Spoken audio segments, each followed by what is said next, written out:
All right. Hey, how's it, everybody? It is a 5 p.m. West Coast time, 3 p.m. Hawaii time, 8 p.m. on the East Coast, and 7 p.m. for our Central Time folk.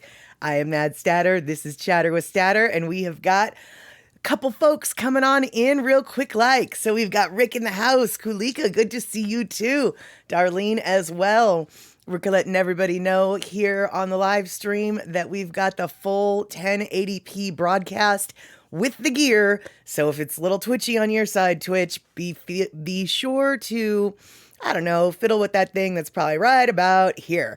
And for those of you catching the repeat on YouTube, thank you so much for tuning in. Click the like button if you want, and be sure to leave a comment if something catches your funny bone. All right, we have got not a whole lot planned today, but I do have some leftover plans from the other day. So if we run out of something to talk about, I do have something up my sleeve. But before we talk about sleeves or whatever, let's just get the party started.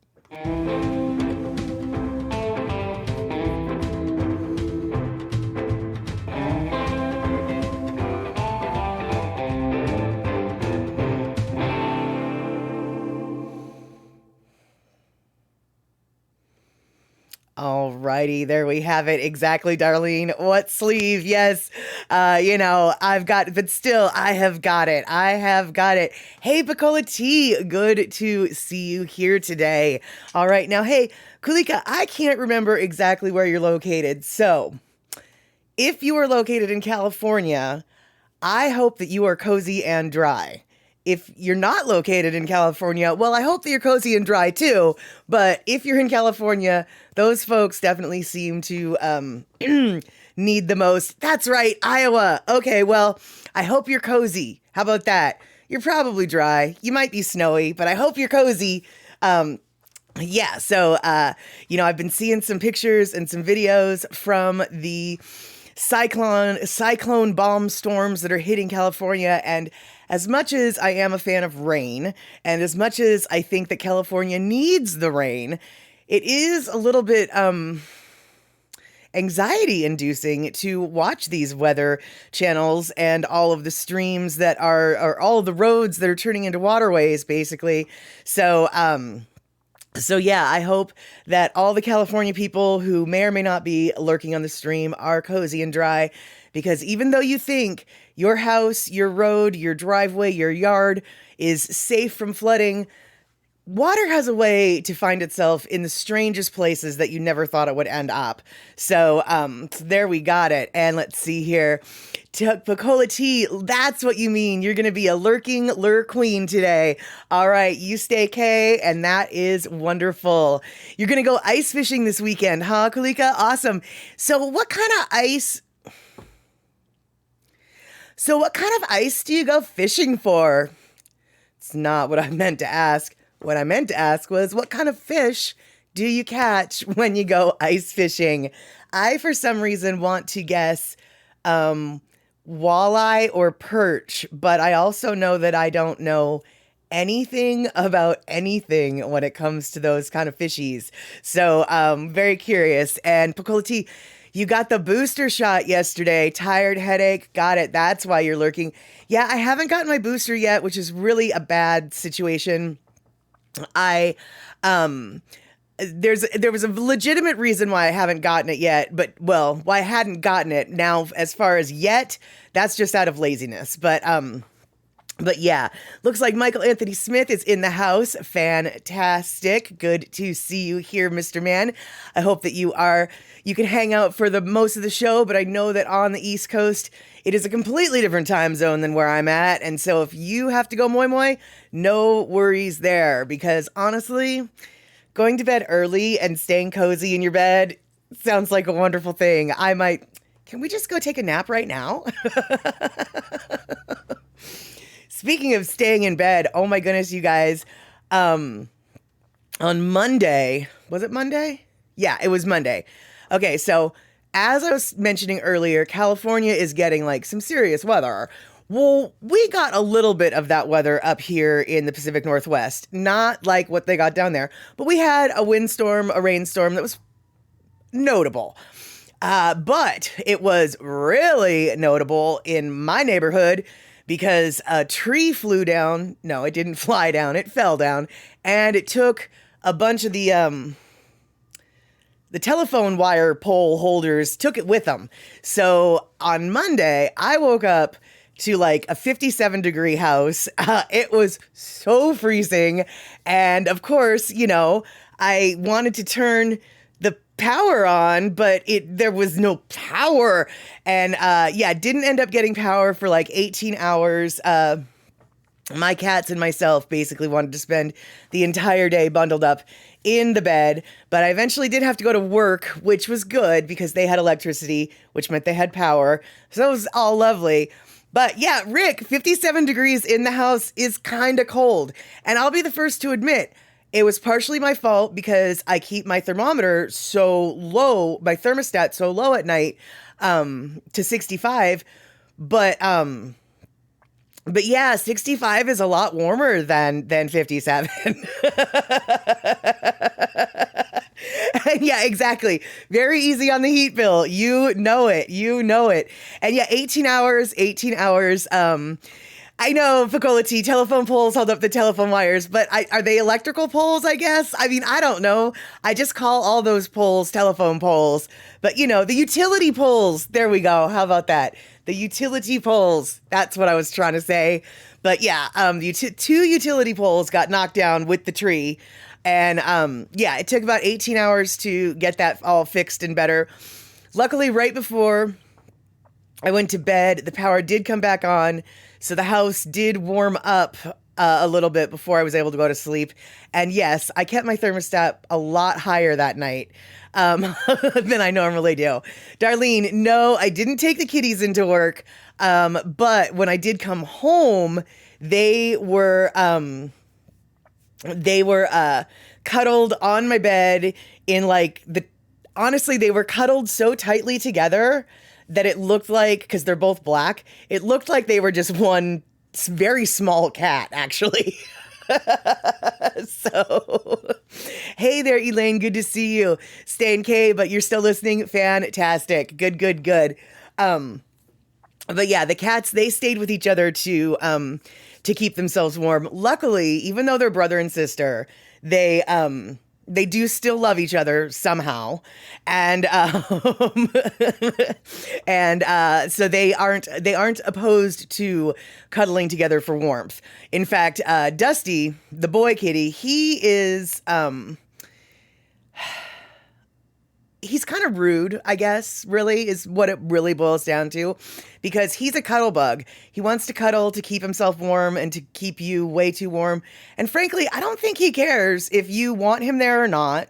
I don't think he cares if he's invited or not. I just don't really think he cares. It's like, oh, look, there's a warm body to cuddle up next to. I'm going to crawl all over it and then get myself comfortable regardless of who I am crawling on top of. So he's always been a little bit of a cuddle bucket, as it were. And let's see here. Okay, so I don't know if you guys had heard, but today was supposed to be the start of a great surfing competition. I mean, the Eddie Aikau was supposed to start today in Hawaii on the North Shore. But alas, Eddie's family was looking at the weather forecast, looking at the wind directions, and they decided that it wasn't going to be as ideal as they had hoped, so they called it off. But even though it's called off, now it's only temporary called off. They're actually shooting for a January 22nd, I believe it was, start. So we will keep our fingers crossed that is what's going on. But I do have, there we go. I do have a little bit of a live stream from the North Shore right now, and it looks like there's tons of people out there. It's obviously not the actual competition, but I can only assume that a lot of surfers who had flown in for the event and it got canceled, they're like, well, I'm already here.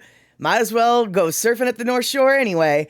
And it does look like today they've got 20-foot swells. And 20-foot swells are the minimum that is needed for the eddy to go on. Now, why with the 20-foot swells they're not doing it? I'm not so sure. I'm guessing because they didn't know for certain there would be 20-foot swells because of the wind. But yeah, Rick, I heard that it was because of the wind as well. And so that was kind of a bummer. But, you know, you want to keep the this tournament, I guess. I'm going to call it a tournament. I don't know if it's a tournament. We're going to call it a tournament. You want to keep this tournament, this event up to the strict standards. The last one, apparently, that had been held was in 2016. So this is definitely a very special event. Obviously, it does not go on every single year. But I wanted to, for just a quick minute, in case, and I'm sure looking at the folks who are here right now, all y'all probably know. But on the off chance that there's some folks lurking who don't know, I thought I would just do a real quick explanation of who's Eddie. Because Eddie is a pretty important figure in Hawaiian surfing history. And he is a great waterman, was a great waterman. And he was a surfer who won many champions. This is what Eddie looked like both on and off the board. And if you are wondering, if you don't know, and you never bothered to ask, why do people say Eddie would go? Like, what is up with that phrase, right? Eddie would go where? Eddie would go surfing? Yeah, we know that. That's not what Eddie would go means. So, for those of you who don't know, Eddie would go means Eddie went. And he sacrificed his life because back in 1978, there was a trip by the Hokulea that ended up with a little bit of a problem. The boat capsized. The crew was overboard. They weren't sure if they were going to be rescued. They were 15 miles off of the island of Lanai, and Eddie was on that crew. Eddie was a beach guard. Eddie was a surfer. And Eddie was determined not to let this crew perish. And so he got his board, hopped on his board, and went paddling with the intent to paddle 15 miles to Lanai to go get help for the crew. Well, as it turns out, the Coast Guard was, I guess, close enough in the area, knew what was going on. The Coast Guard was able to come in and save the rest of the crew from the Hokulea. However, Eddie never did make it to Lanai, nor was he ever found. So basically, he sacrificed his life to try to help the rest of the Hawaiians who were on that vessel. And so the reason why people say Eddie would go is because he was fearless. And he would do anything to help people. And he would go and do it. And he did. Or at least he tried. And that is why he is remembered with such reverence amongst all of the local population, the surfers, the Native Hawaiians. He personified what it means to be a waterman, and he lost his life doing it, and that is why his family honors his legacy with this contest, with this event. And because he was such a big wave surfer, and an amazing big wave surfer, an Eddie event isn't going to be with just little piddly waves. It's got to be the big ones. It's got to be at least 20 feet, which is why it doesn't happen every year. So, this might be old information to a lot of you. This might be somewhat incorrect, in fact. If somebody knows something that I just said was oh so wrong, please come in and correct me. Let's get the right word out. But from my understanding, that is basically, well, first off, I I could have given a biography of Eddie's accomplishments that lasted an entire live stream. So I do understand I was very brief in what made Eddie Eddie. But what made the phrase Eddie would go, that's where I'm coming from, was that wonderful and horrible accident that happened in 1978 with the Hokulea. And for those of you who aren't familiar with the Hokulea, that is the double-hulled outrigger canoe that exists to this day and has made several trans-Pacific crossings with traditional star-based navigation the way the old school Hawaiians and Polynesians used to travel. And so the creation of that double-hulled canoe back in the 70s was to prove that the Polynesians can absolutely paddle, roll, and sail from one island set to the other without modern navigational systems. When they did it in the 70s, everyone thought they were insane and it couldn't be done. But you know what? Not only did they do it, they've done it again and again and again. And this last year, they did it again. Only this time, this last year, the one at the helm, the navigator, was a woman for the first time. And so this particular boat and the Polynesian sailing community has basically grown because of proven that, trying to prove that the Native Hawaiians did have the knowledge, did have the know-how, and could do things that a lot of modern day folk just didn't think was possible. So, yeah. And Rick, exactly. Not just his family, the whole surfing community honors Eddie without a doubt, but his family is the one that is in charge of this event, which is what I mean by his family is going to be honoring him by making sure that that event only takes place when it deserves to happen. And so, let's see here, Rick. Okay, so up at the Polynesian Culture Center, I'm assuming, they have a massive double-hull canoe on display. You don't know the name though, but it's big. Well, I'm pretty sure it's not the Hokulea because they still use that bugger. And so, yep, exactly, Darlene. That's how the cross ocean traveling was done, by the stars, precisely. But once you lose that traditional knowledge, and modern day techniques come in, it becomes very difficult for modern day minds to wrap their brains around how it could have been done before the modern ways. But the Hawaiians held on to that knowledge, got that knowledge, I'm assuming also from other Polynesian cultures that had it a little bit more solidified in their communities still. And basically for the last 40 years, the Native Hawaiians and other Polynesian cultures have been proving to the modern-oriented folk that the old ways could get it done. They could get it done just as well.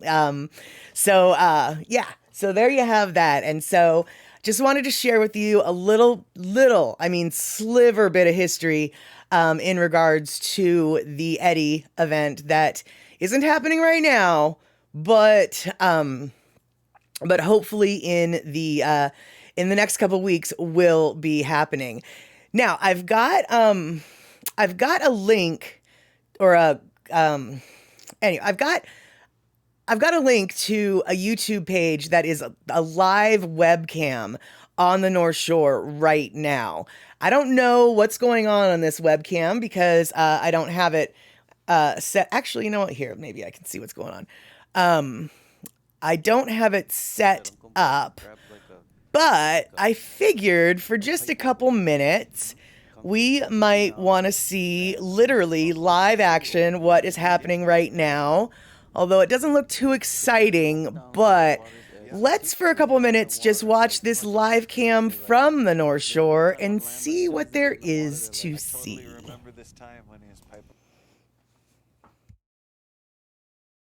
He zooms out past everybody. Like, we were all sitting pretty much in the same area. He goes way out past everyone. And I was like, Uncle, I don't know if there's no waves out there. You know what I mean? Went so past the past, blowhole, like, yeah. way out there. Yep. And then it's like the ocean knew that he arrived. Yeah. And this wave comes in out of nowhere, comes right to him. He catches it just blazes by everybody on this pipe board, flying. He has that Oahu hair, Oh, yeah. and it's like blowing in the wind, and he's just like got this cool like look to him, big Hawaiian, dark skin, flying across this green turquoise wave as the sun was setting, rides right up to the sand. Pow. That's just like, well, that's just majestic legend style. Like, Yeah. oh, where did Uncle Buff go? Oh, he just got a good one. Got one. That's all I needed. Back up onto the beach. Guy is definitely king of his people. Is just like unreal. He's done so much for his community internationally and just for surfers. Actually, Clyde Cow tells a story of him winning the first Eddie event, and I think it was 1986 or something like that, at Waimea. And 1986 it was. Yeah. And he tells this story that he attributes it to something similar. So he paddled out, and he saw these two turtles, and they were like way deeper and way further out than everybody in the pack. So we've been watching the surfers like sit in a certain area here. Imagine one of them just sort of veers off and goes way out on his own. He said he was following these turtles. He felt like the turtles were kind of talking to him, saying like, "Hey, come follow me. Come here and I'll show you." So he did. He listened. He just went, "Oh, well, follow these turtles." Sat out by the turtles, and the biggest wave of the day came. He caught it and you need more than one wave, but he caught that one wave, and that was like one of the highest scores of the day. He said later on in the day, the exact same thing happened in his heat. We saw the two turtles again. He followed them. That's interesting. Way out, and then caught another, and those were the two best waves of the event, and he won the event. So he when he tells that story, he says that like he believed it was his kind of like we have what's called aumakua in Hawaii, where like you have like a guardian that's sort of there for. They pretty much told him, "Come out here, and you're gonna send it." Yep. And he feels also his way, like his brother kind of communicating to him of where to go. Oh, I got you. Yeah. And kind of cool, and it's That's interesting. way cool. Because we tell these mo'olelo, tell a lot of stories. Look at this one. Let's see. There you go. Wonder if that was the same surfer that's got redemption here. Nice little stats. I haven't seen all white jersey yet. But yeah.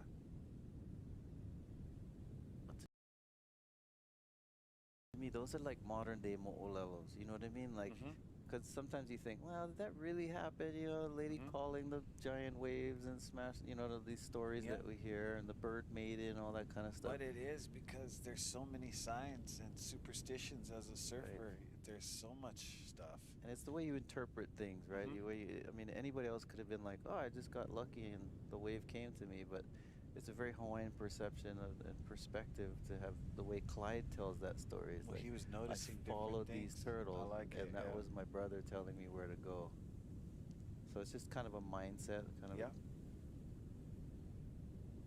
and some people are just too busy-headed for those signs. You know what I mean? As humans, you don't want to be that busy-headed person to where you can't pick up on any of those signs. Those are very important. But yeah, so Clyde has only won it once in 1986, and then again on the off year, where they ran half day, I believe. I can't remember. I know Shane Dorian did pretty well that day. I'm not too sure what happened on the I can't remember the half day. I just know but I know that 2016 when it was massive, and Clyde was like 63 years old. He bruised or broke a rib, and he surfed it. I mean, my hat's off to you. That was massive. He was actually in a heat, I heard, from Uncle Terry during all those big waves came in. Yeah. He was out there. Well, the cleanup sets. Yeah, like, ain't no saying for Uncle Clyde. Is like intense, getting man. old enough for Social Security checks. Oh, I know. No, and then you see him giving lessons and stuff like that. I mean, the kind of cracks he got, and how he reached deep to go out there and just, he's really competitive still at his age.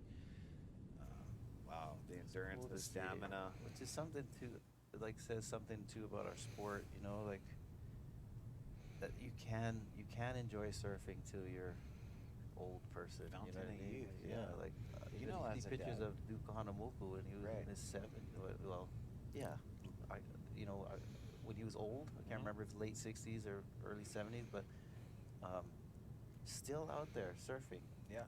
Look at this one.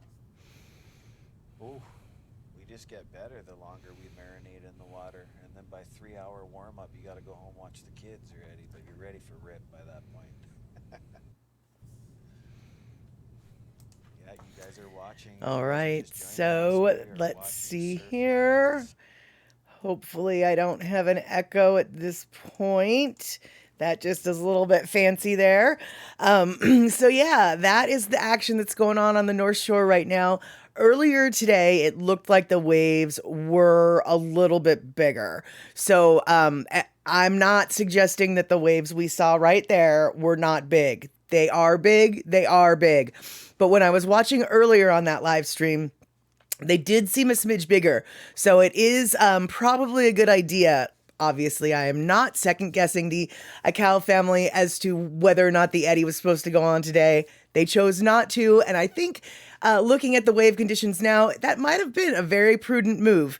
Because it looks like the waves are starting to get a little bit smaller than they were earlier.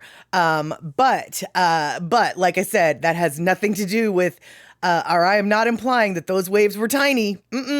That's not what I was saying. That's not what I was saying at all. Because as Darlene pointed out, just compare some of those waves to the people size, the size difference. And so there you go. And Picola T, is talking about how, or let's see here. Actually, that's not true. Who is it? Was it Kulika or hold on?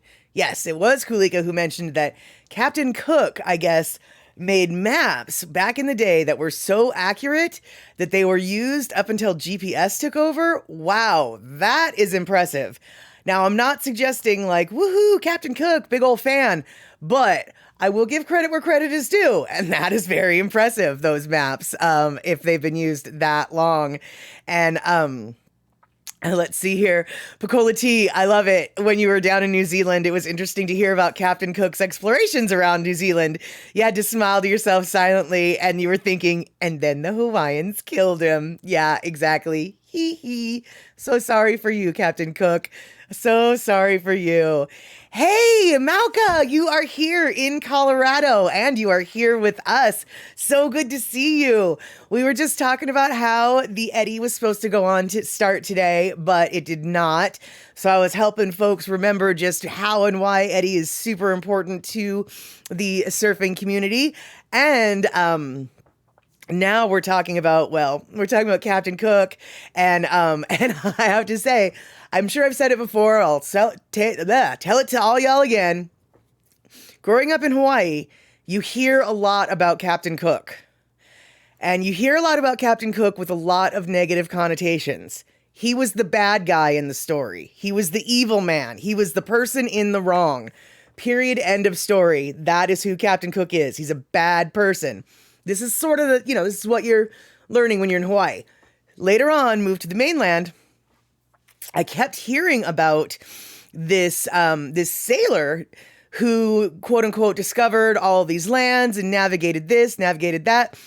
Finally, when I was in 8th grade, it occurred to me, wait.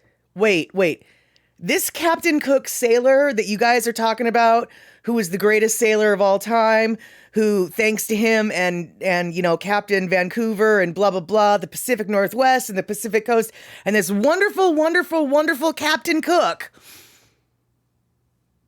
He's the same Captain Cook that the Hawaiians was talking about. And it was at that point that I realized, wow, it really depends on who's telling the story as to who's the good guy and who's the bad guy.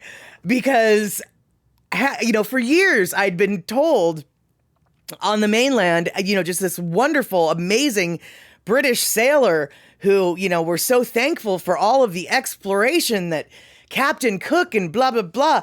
And it never had occurred to me that this same Captain Cook would be the same Captain Cook. And then, like I said, when I was 13 in history class, suddenly the dots were connected.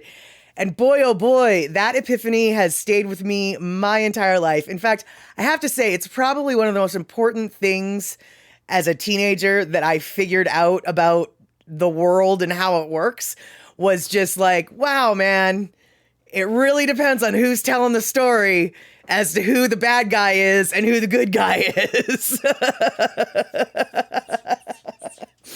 And Pakola tea, I know, right? Captain Cook discovered so many places. Tell that to the Maoris and the Hawaiians. Exactly. When I said discovered, I hoped you were picking up on the vibe. The sarcastic vibe I was laying down. And Darlene, he might have been a good seaman, but traveling the seas, but that didn't make him a good guy. Yeah, well, like I said, it all depends on who's telling the story, right? So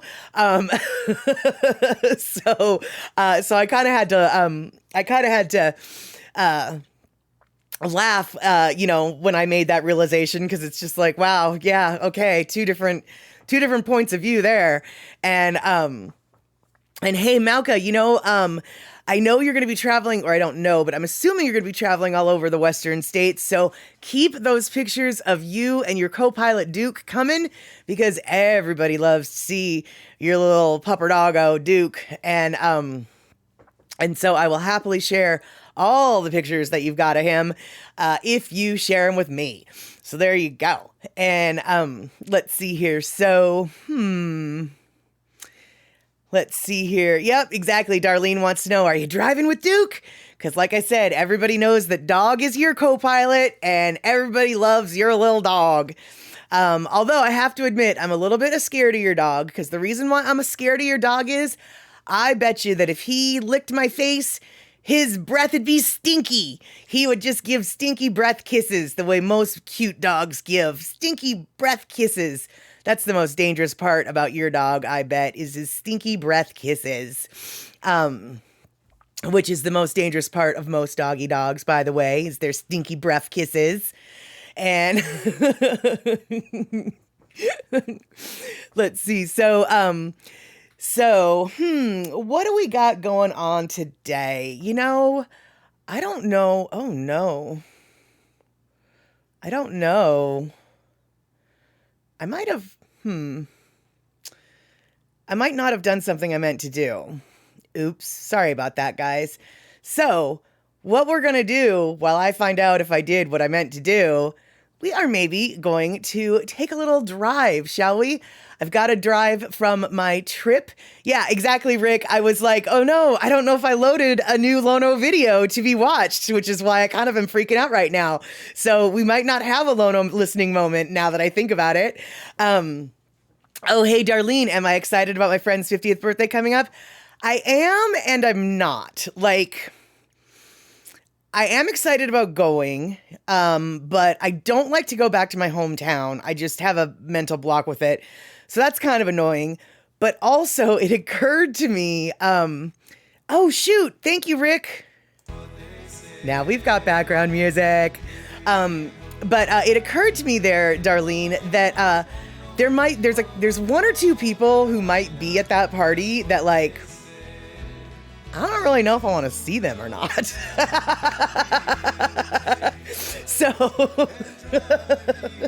So there is a little bit of hesitation that way. But other than that, I am looking forward to it. I've known this person since I was 15 years old. He quite literally is my oldest and longest running friend. So, so it will be wonderful. I haven't seen him in a couple years, what with COVID and everything. So it will be a wonderful thing to celebrate his 50th, but that just means I'm going to be 50 that much sooner. And exactly, Darlene, I'm going to go for the friend, not for the people that you don't want to see. Precisely. And let's see here. Pakola T, same here, you say, as a teen, young adult, and even today years old. It's shocking to find out so many famous places place names are named after cruel or evil people. Exactly. And that was really the paradigm shift that what happened when I made that realization about Captain Cook. It was not, it was a little bit shocking, but it was also a piece of wisdom that I have carried with me my entire life. And it's a good piece of wisdom. So, hey, though, while I go see if I have what I think I have, or what I think I don't have in regards to Lono music, why don't we take a little trip around or partially around the island? This is a video that I took. Well, basically, I took it because I was looking for oh, wow. Hold on, Elaine, newsflash, high surf pushes barrier onto Kamehameha Highway, KHON News. Oh, wow, okay, so clearly the surf is pretty high today. I'll have to check that news clip out later on after the stream. In the meantime, though, I'm going to show you guys this little video. It's about 10 or 11 minutes long, and it takes place along the windward shore of Oahu. I was driving back and forth this stretch of highway when I was there because I was looking for the house that I used to live in. And we don't find the house that I used to live in this video that I'm going to show you, but we do get to see a lot of pretty stuff. And I think I've shown this video before, but you know what? I'm going to show it to you again. So I'm going to play this while I go look to see if I forgot something very important, which would be our Lono listening break. But that's okay, though, because we're listening to Lono right now, and of course, in this video, it is nothing but Lono tunes, so that's pretty good. And if you're wondering what I'm doing over here, you know what I'm doing. I'm petting a kitty cat who wants to get pet, but doesn't want to get on camera. All right, then. So, let's start that video.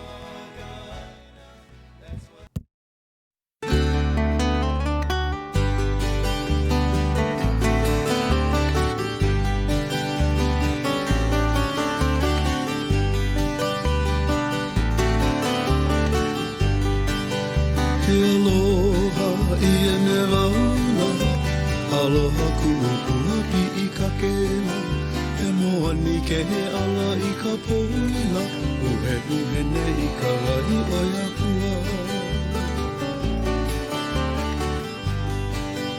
Hui au koni koni I ka rai Kone koni rai hui hui o ke ani ani Hui au hui ka rai Pai hui hui o ke ani ani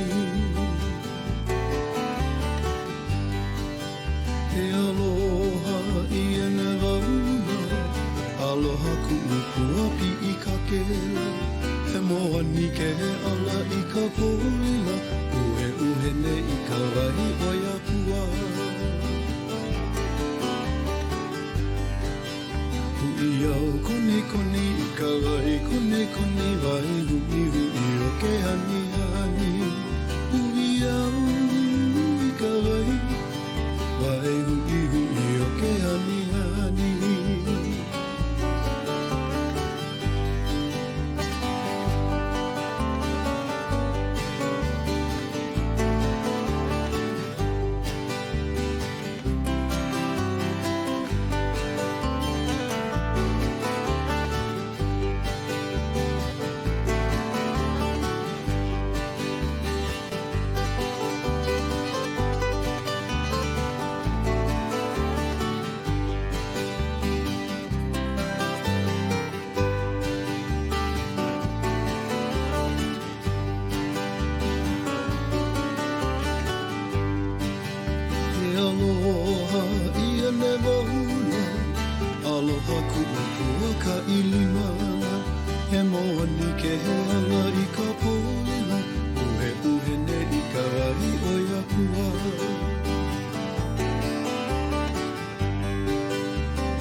All right, excellent. So glad that you guys enjoyed that. Yeah, this this particular video was totally shot on accident, in the sense that I was going back and forth on this stretch of road looking for the house that I basically grew up in when we lived on the island, and in doing so, I got footage going both directions. And I had, previous to that, just been getting footage going around the island on so that the ocean was on my right-hand side. But when I turned around and was coming back the other way, it occurred to me that the footage actually was kind of better when I was on the inner lane, instead of the lane closest to the shore. When I was on the lane furthest from the shore, it actually kind of got a better shot of both the water and the mountains. And so I was very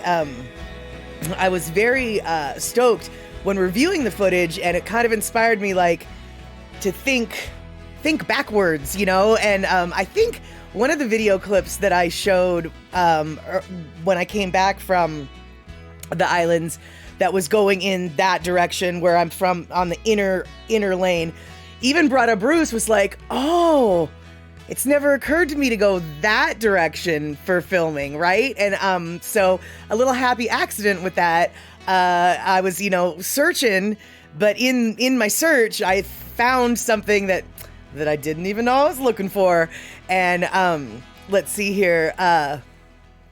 Rick, or those contra lanes when the backup is far ahead. Oh, I don't know. You guys are talking about you guys are talking about the traffic.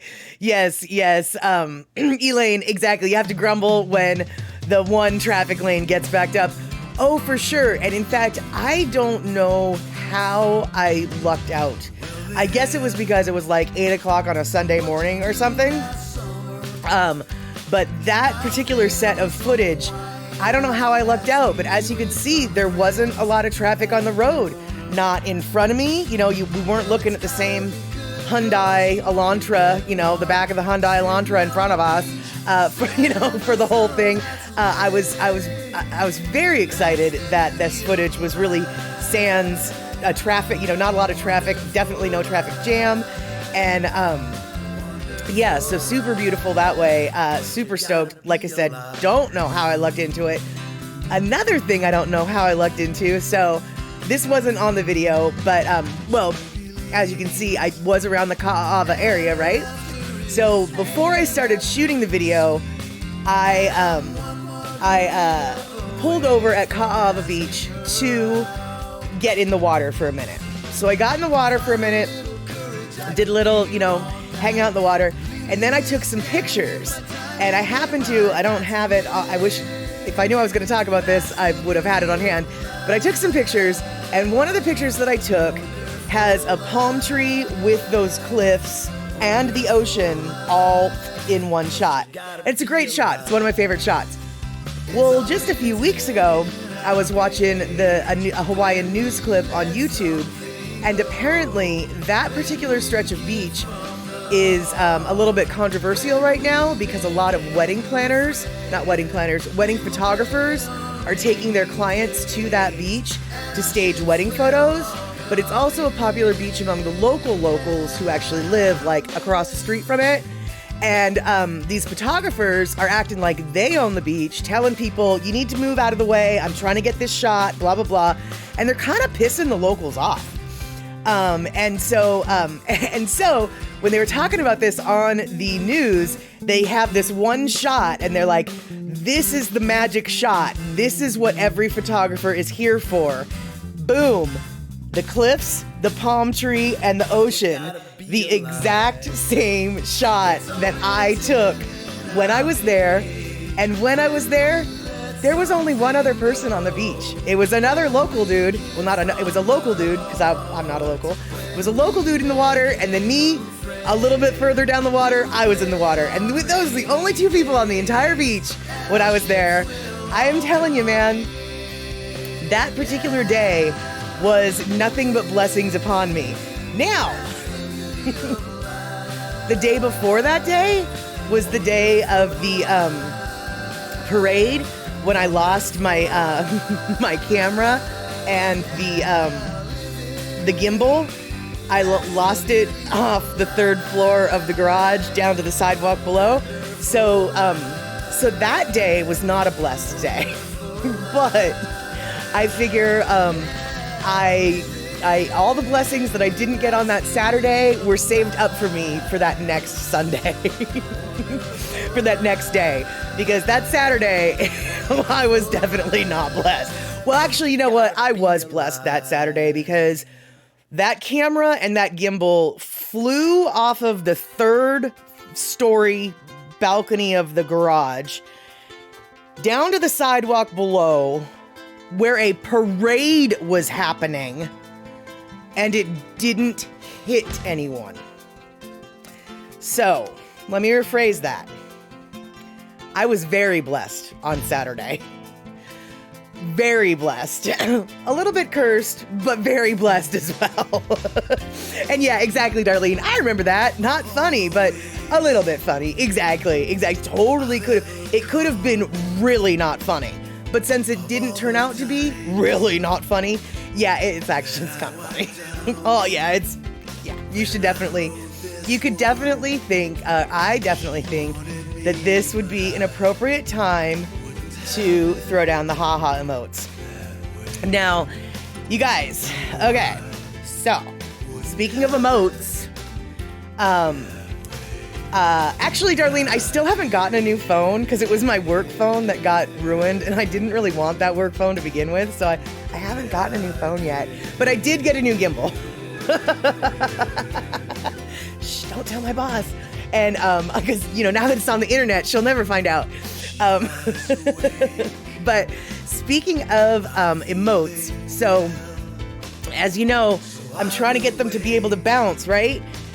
And I keep doing YouTube tutorials, and gall dang it, I'm doing everything on the YouTube tutorial that they're telling me to do, and it's still not working. And so if somebody, at least it's not working, gosh dang it, kitten, hold on. It's not working for me. So Rick, could you like put a Prel dot or something? I don't know if the animated emotes work, but okay, Rick, you can do it. Oh, we don't have a half-assed. Gosh darn it. No half-assed. Okay, I'm still half-assed. I don't see any.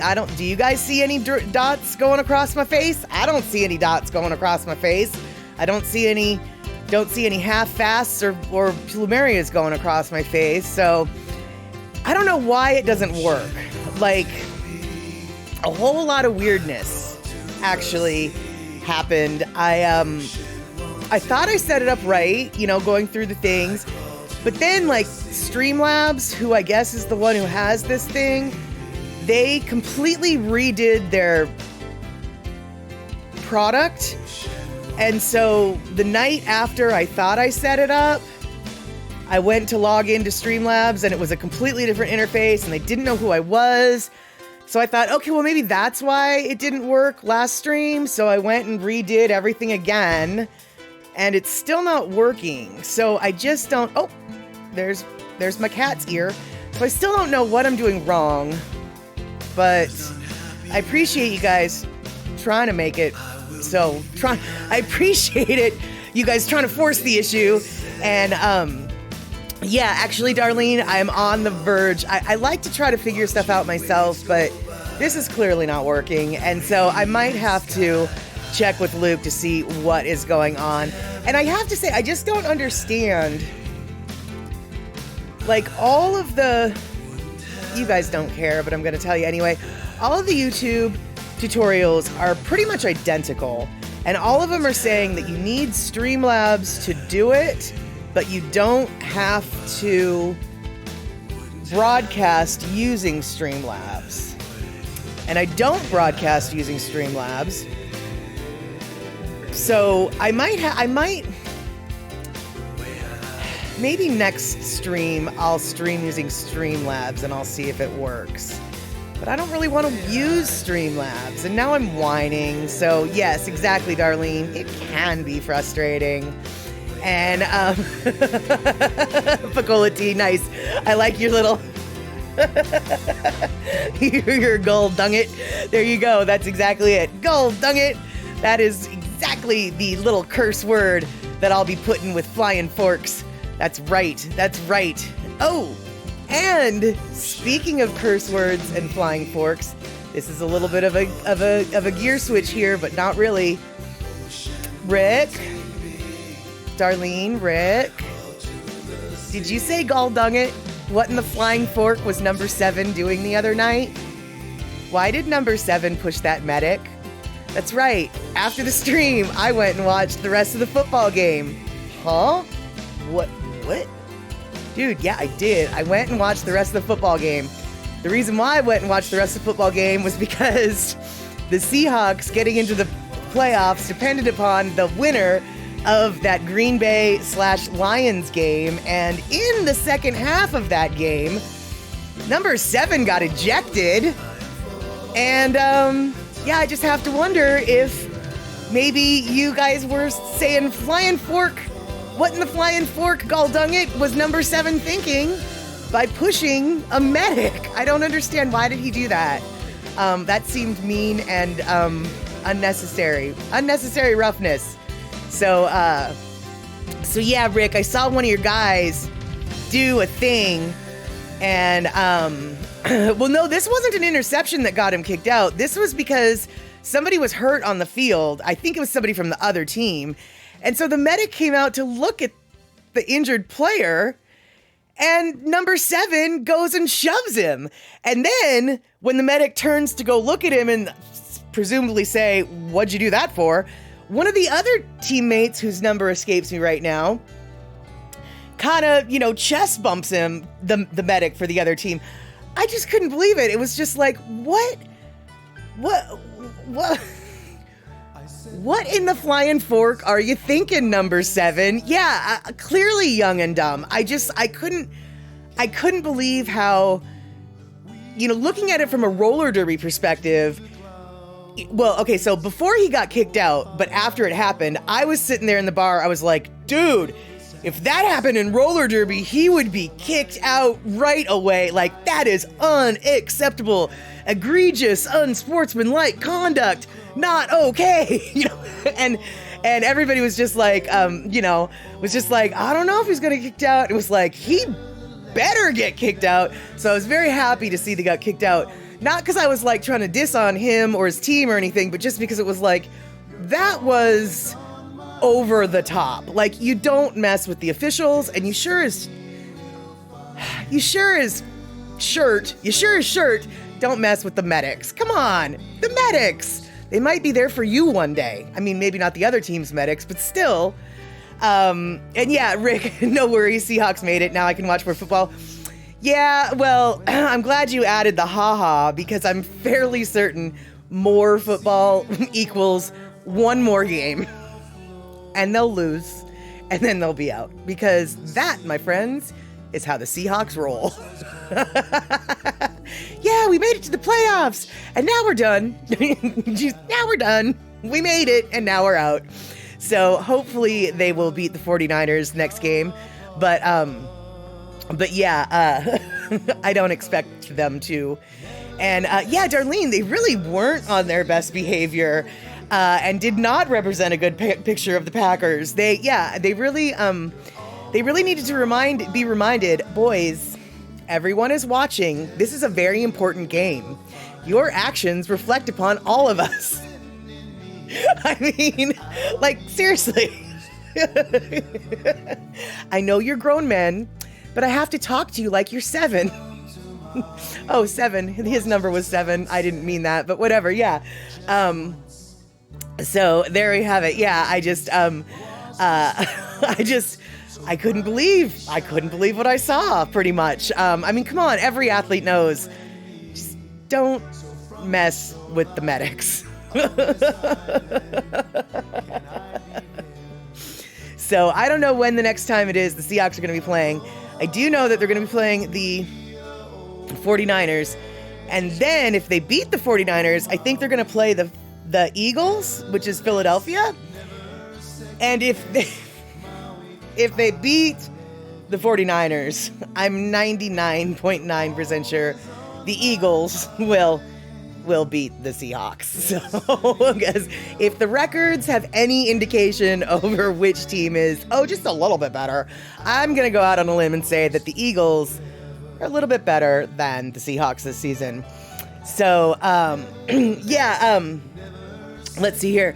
I hope, Darlene, that he gave him heck in the locker room, that coach did. And Rick, did I stick around to see Aaron Rodgers hugging up everybody after the loss? Looks like he's done. Yeah, I did see that, actually. And I was wondering, I was wondering, like, what, is he retiring? And then, like, I don't know if it was yesterday. Yeah, I guess it would have been yesterday. Maybe it was Monday. Anyway, I was reading, I guess there is talk that he's going to retire, or he is retiring. So I guess somebody was asking Tom Brady about news about Aaron Rodgers, retirement or whatever. So I'm not sure. I've only read headlines, so I don't know details, but it sort of seems like he might be thinking about retiring, at least. So yeah, that's how football-y I've gotten thanks to the Statterbox crew. Now that I know a little bit about it, here I am actually watching it and then talking about the game afterwards. It's like I'm a regular part of society now or something.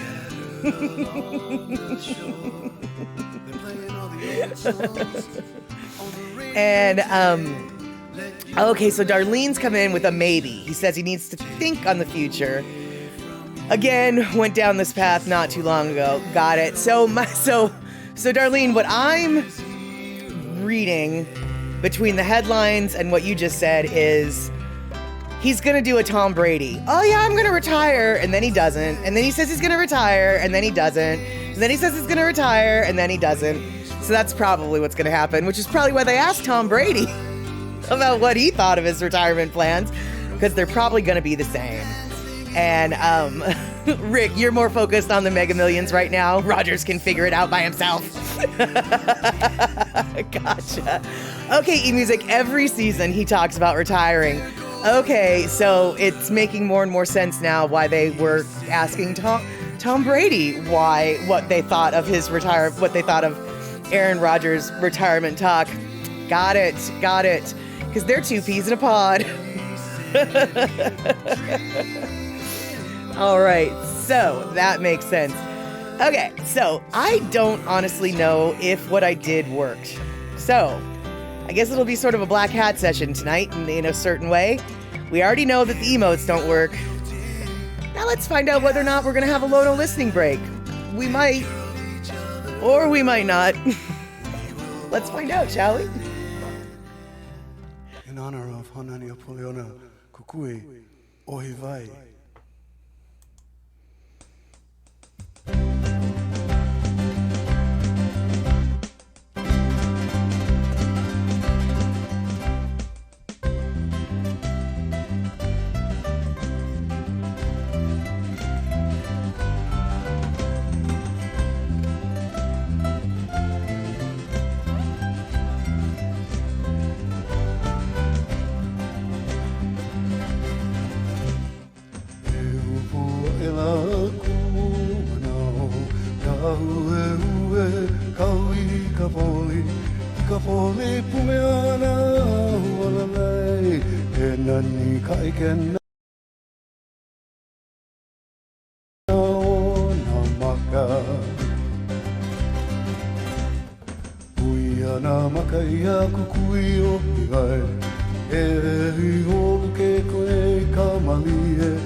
ana I ka laiko Ki halani ki lo molo ai kone ele a me hiva O ulu ke aloha ke kahi I ka nohona maoloa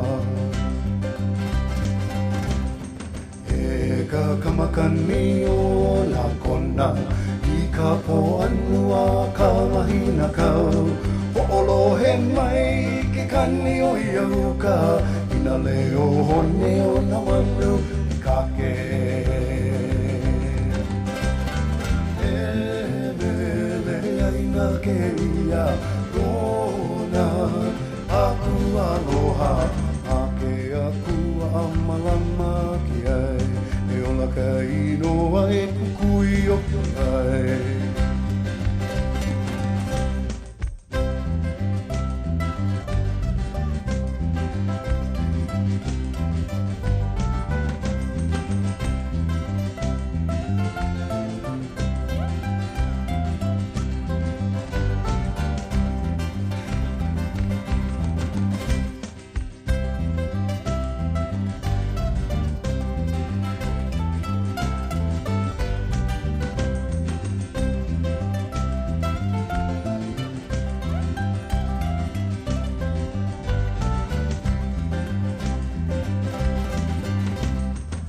Aloha maunu I ka home I ka au Pohaia e na lau kukui E vehi ka e na ona kupuna Ano ano no oe e kukui o kuiwai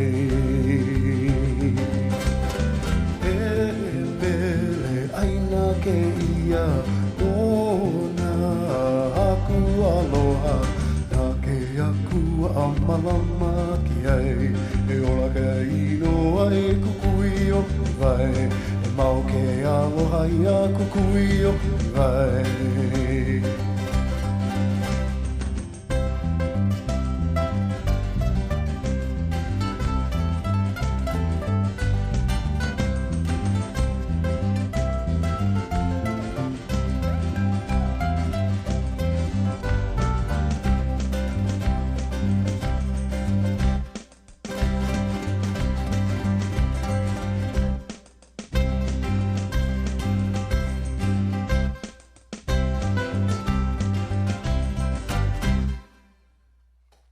Oh,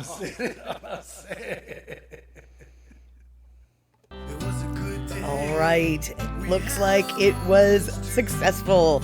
As it turns out, I hadn't picked up a Lono video earlier today like I suspected. So, woohoo! It did end up uploading the way I hoped. Yes, thank you so much for hanging out. See Honda, good to see you. And you know what, Rick? I meant to say this after the last video that I showed. Thank you so much for A, your resubbing, and B, all the gift subs that you threw down earlier on this stream. I definitely appreciate that. And exactly, see Honda, your Daily Pidgin podcast recaps, or even the Daily Pidgin live recaps, are always so good. And I'm just wondering, you guys, how are we liking this new Daily Pidgin podcast? Like, I will totally admit, I was unsure how much I was going to like it. I wasn't sure if Augie T, because, okay, so here's the deal. Like, we as the Hamma Jam Gang and Andy already have a rapport, and we have a system, and we have a community, and we have the way things work and have worked for so long, you know? And so I wondered if Augie was going to be able to fit into the vibe that we already created, or if he was like going to be a bull in a china shop and just kind of mess the whole thing up. And by the way, it's not that I was worried that Augie was going to mess things up. Anybody who would have been in that second mic position, I would have had the same worries for, right? Well, I am just so pleasantly surprised. Like, Augie seems to, you know, be fitting in, and you know, he obviously doesn't know all of us yet, but he definitely seems to be cluing in that, you know, this is Andy's community that he's coming into, and we're embracing him well. And he and Andy, they work together so incredibly well that that honestly, I don't know really why I was so concerned, but I was. You know, I mean, change is different, right? You know, change is different. Yeah. So Master of Obvious says change is different.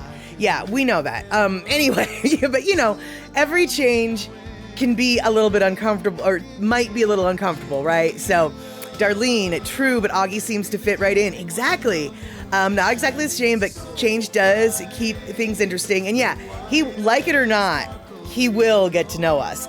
And it actually hadn't occurred to me until last stream when Augie was talking about his people, and his fans getting word of the program. And that hadn't even occurred to me that would happen. And I am so excited if it does start happening.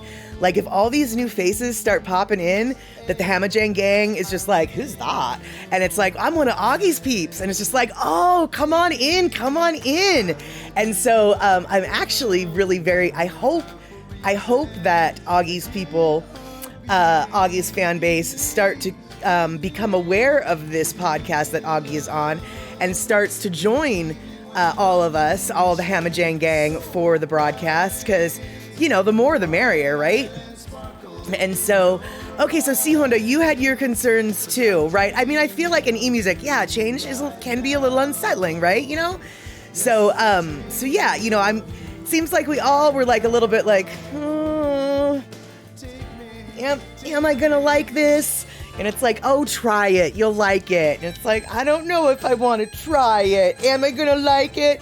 Well, as it turns out, I do like it. So, let's see here. And Darlene, yeah, Andy has given him some clues as to who we are, and we get to meet his fans too. Yeah, I hope that we get to meet his fans. I mean, I'm sure, one or two will eventually find us, but I hope his whole Hamajang gang comes in. I mean, I don't know what he calls his people, but I hope whatever he calls his people, I hope they all find us. And I know that this has probably not been set in stone, but I only half heard out of my ear. Okay, so it sounds like Augie and Andy are going to go on tour, and they're going to do a Bay Area, and then how did Renton suddenly get on the map? Or get in the mix. I know that both of them have connections with people up in Renton, but so is the Renton thing really gonna happen? Does anybody know? And I know nobody really knows, but how I just suddenly they were talking about Renton, and it's like, wait, why are we talking about Renton? What's going on? Why? Because Renton is close to me. I could, as Pacola T said, you could practically walk to Renton. I will not be walking to Renton, but I practically could. And so I'm just kind of curious, how did that get into the mix? Did anyone catch that? Because I did not. But what I did catch is we've got Terry in Scotland coming in with a party of 8. Dude, oh my God, awesome. Penel, Kayla, Gina, Brother Bruce. All right, perfect. Good to see y'all. We're talking about Andy and Augie behind their back. Yeah, we are. We're just talking about them and how much we like the new setup. Because I really am excited. I really do like the dual mic thing, and I really, really like what Andy did with the 2 screens next to each other. That I really like that setup. And okay, Rick. So Augie just brought it up, so he didn't really give context as to oh yeah, we're gonna, okay, all right. So, and Darlene, yeah, you're not really sure. Okay, all right. Well, I guess it looks like I didn't miss out on anything then, because you guys are all on the same page as I am. Hey, Photo Luke, good to see you. And Gina, I know, yeah, exactly. For a second, you thought you were throwing shade. I know, that's why I said it that way. I wanted to be all controversial and stuff. And let's see here. Elaine, Andy, and Augie both did rent, and they want to go back again. Boy, I got to tell you, I am super stoked if they come back again. I will be getting pictures. If I have permission, I will be filming the set. But if I don't have permission, then obviously I'm not going to go behind Andy and Augie's back and do a video of that set. But yeah, if they end up coming to Renton, I will be super stoked. And so let's see here. Oh, eMusic, you just called Nani Aloha to address my Andy questions. She'll be jumping on real soon. Oh my goodness. Oh, excellent. Gosh, we're going to get it from we're going to get the real deal here, the Scooperoonie. And let's see here, Kayla. Yeah, I thought I saw you on another stream talking about some kind of tornado warning, and that is very disturbing. I had a lot of wind up here on Monday, and my power was out, but I definitely had no tornado warning. We don't get tornadoes very often up here, and I'm assuming in your area you don't get tornadoes very often either. And I'm also assuming that that you probably don't really know what the flying fork to do in a tornado, because it doesn't happen very often down there. I know that I don't know what to do in a tornado. I always thought, thanks to movies and stuff, that you should probably go into your basement. Well, I don't have a basement, right? Well, you should go into your storm shelter. Well, I don't have a storm shelter, right? Well, then you should go into your bathroom and stay in your bathtub, maybe? I don't know. That's what comes to mind. Okay, that's cool, but I don't have a bathtub, and the shower door that I have is near a window, and it has a glass shower door. So I just don't really know. I don't really know what I'm supposed to do in a tornado either, my friend. Anybody in Tornadoville want to help two silly West Coast girls who don't know nothing about no tornadoes, and two silly West Coast girls who don't have basements and don't have storm shelters and don't have well, I don't know if Kayla has a bathtub or not, but I don't have a bathtub. So yeah, what do you do? And Kayla, what did you do? I mean, did you just, go hide in your closet? Because I guess, so Darlene, okay, so Pinnell, don't go in your shower. Okay, see, I'm glad we're having this discussion. I have no idea. And so Darlene, they say to go to the strongest center of my home, try to stay away from windows. So I guess I would, I don't really know what I would do. I guess I would go to my clothes closet in my bedroom, because that's definitely the furthest away from windows that I could get. I guess, okay. That's, I guess, I don't know. Let's see here. And Rick, I always looked out the window during warnings. Not the smartest thing to do, but I wanted to know it was actually bad out. Rick, you and I really should not be hanging out together ever. Because you're just I'm going to go chase this wolf through the woods. And I'm like, yeah, let's do it. And then you're going to be like, let's look out the window during the tornado. And I'll be like, yeah, let's do it. I think we both are equally stupid in the worst possible ways. So let's not hang out and be stupid together, because we might get hurt. Nani Aloha in the house. All right, let's see here. So good to see you, Nani Aloha. And let's see here. Okay, so Kayla, you, when the stuff up, your mom said to go downstairs, there's a tornado warning. So, okay, at least you have downstairs. So that's good. And Terry in Scotland, you actually might be someone who can have some good stuff. I know that you're in Scotland now, but Wichita Falls, Texas is where you're from. So let's see here. Allow you to advise. Yes, please. Go to the lowest, most central part of your house.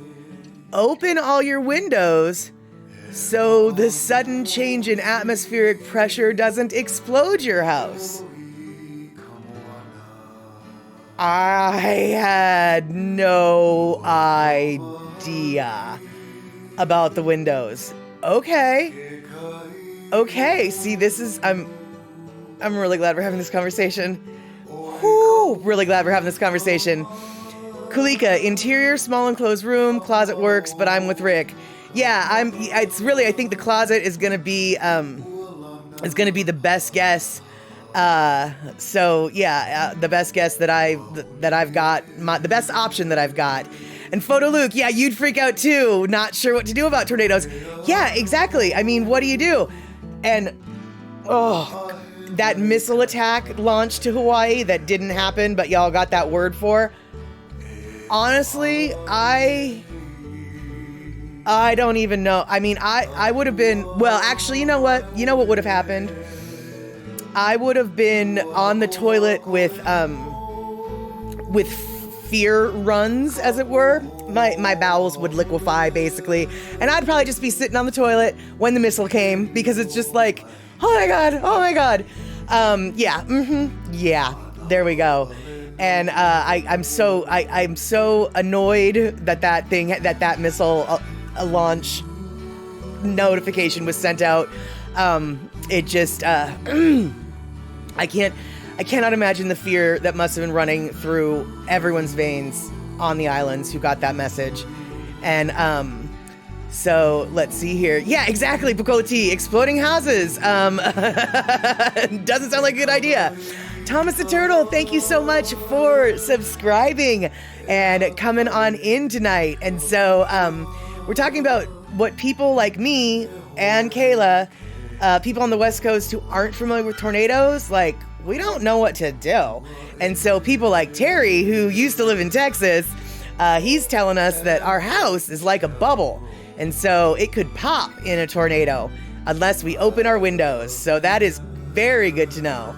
And Thomas, go to the shelter before everybody else. That we don't get tornadoes in Western Washington. There is no tornado shelter. I wouldn't even know where to. There isn't a tornado shelter. So, Brother Bruce. Oh my God! False missile attack. I made coffee. Wow, you are just nerves of steel, my friend. No tremors there. Nerves of steel. Crazy. And yeah, no, Kayla, you woulda and should have been so scared. Not gonna lie, I 100% believe you, and you had every reason to be completely frightened. And so Gina coming in with all the mathematicals. If tornadoes, if the pressure outside is greater than the air pressure inside, your house will implode. Oh no, yeah. Nani Aloha, right before you got on, we were talking about Andy and Augie and how wonderful the new podcast is. And I asked, like, when did and how did Renton get in the mix? Like, suddenly I was hearing that they might be coming to Renton. And as somebody who lives remarkably close to Renton, like my town touches it, I was very curious as to how set in stone this Renton possibility is, and whether or not it's even a realistic option, as it were. And so, we were talking about fun things, and then we started talking about natural disasters. So, the chatter, it's scattered. And Thomas the Turtle, always know where the shelter is. But what shelter? There is no public shelter in here, in Western Washington. Like, we don't have, like, those, nuclear fallout shelters or whatever. We don't have those anymore. Most of those buildings have been torn down. Like, I don't know what shelter you mean. I don't know what shelter I'm supposed to go find. Let's see here. Darlene, talk to Rick how many times I freaked out with the bad thunderstorms and warnings. He had a bag packed to head in the basement, especially when the girls were still here. For sure, yeah. And Doe, you didn't pack during the alleged, the supposed, the incoming missile attack because there was no sirens going off. Well, all right, good. That's nice that you were able to keep cool. And okay, so Nani coming in.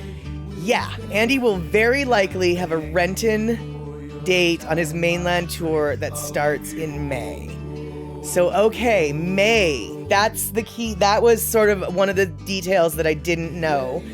So, all right, I'm very excited. I do hope they end up with with that Wrappin date because, man, I would be so excited to see them live because I hear good things about Andy being live. Now, I don't know if Augie's as good as Andy, but I'll bet he is.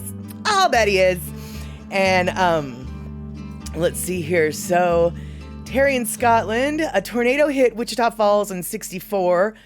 The pressure recorder at the nearby Shepherd Air Force Base showed the pressure almost hit 0 as the tornado passed. Okay, so just reading that, Terry, makes my ears hurt, like just with the idea of the popping and the pressure. Is that something you kind of need to be worried about with tornadoes as well? Is like your ears popping and stuff? Or am I just being worried about the very wrongest thing? And Picola T, exactly. Wild horses will not stop me from seeing Andy live if he is within if he's within driving distance. You best believe it. Because honestly, you guys, before I heard that they might do a Wrappin gig, I was very, very, very seriously considering, like, okay, if I drive down to the Bay Area, maybe I can find a place to stay, and which will be cheaper? Would it be the gas to drive or to fly down and then rent a car and blah, blah, blah? Yeah, I was already planning my trip to the Bay Area to see Andy. But if I don't have to go to the Bay Area, then you better believe it, I will be there. And yeah, Kayla, I think like everyone's saying, you should probably protect your head just because, yeah, things might be flying. I'm not so sure that it's like your ears are gonna pop, which I was worried about.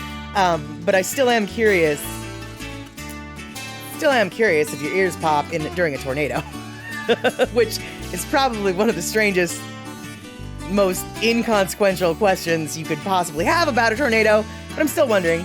And so, Nani Aloha, you've had the chance to see Andy live twice, and he is incredible. Talk about releasing dolphins. Oh, I'm sure of it. I am sure of it. So that has me all excited, even though May is many months away. But hopefully time will fly. And hopefully it will be nailed down, a date in Renton. All right, you guys, it is 6:30 p.m., so it is time to wrap it all up. And let's see here. Before we do that, what's Kayla saying? You got scared when you got your nighttime warning and you didn't know your phone went off. You were scared. You didn't even know what to do. Oh, for sure, dude. Like I said, you're a West Coast girl. I'm a West Coast girl. We don't get tornadoes out here. We don't get storms like that out here. We don't have shelters like that. We don't know nothing. So when it comes to that kind of thing, so we are woefully ill-equipped. The biggest natural disasters we're used to prepping for is a flippin' earthquake, for goodness sake. And let's see here. Terry, one old guy was sitting in his living room watching TV when the tornado jerked him out the window and dumped in his front yard. All his joints were disconnected. Oh my God. They put him back together at the hospital. Oh my God. Ouch. I mean, yeah, right. Exactly. Ouch. Yeah. I mean, I've heard that a shoulder getting dislocated is painful, but like, my shoulders, my elbows, my wrists, my fingers, my knees, my hips, all dislocated at once. Oh no. Oh no. That's not okay. And Picola T, oh good. I'm glad that the giggles could help bring you a little bit of healing there, as it were, because I know you're feeling under the weather. And I appreciate, though, you were lurking, but you also were popping in with some pretty good stuff. So I'm very happy that your energy levels were enough that you could join in a little bit. All right, so now that we've got that visual, thanks to Terry and all the little jointless floppy rubber band dude from the tornado, we are going to wrap things up, and I want to remind you all, there's not going to be a Statterbox at the cinema this Saturday. This Saturday, I'm going to be out of town just for an evening, and Sunday, though, 5 p.m. West Coast time, we will resume with Chatter with Statter, and, well, I'll probably have stories to tell about the 50-year bash that I'll be attending the night before, and hopefully all those folks that I don't want to see won't be there. So, all right, great. I hope, though, if we don't see each other on Sunday, I do hope we see each other on Monday. I know Augie won't be there. I can't remember who the guest host with Andy will be, but I'm pretty sure it'll be great because this double podcast situation is looking good. All right, we will see each other either on Sunday, maybe on Monday, maybe both. Talk to you later, y'all. Take care.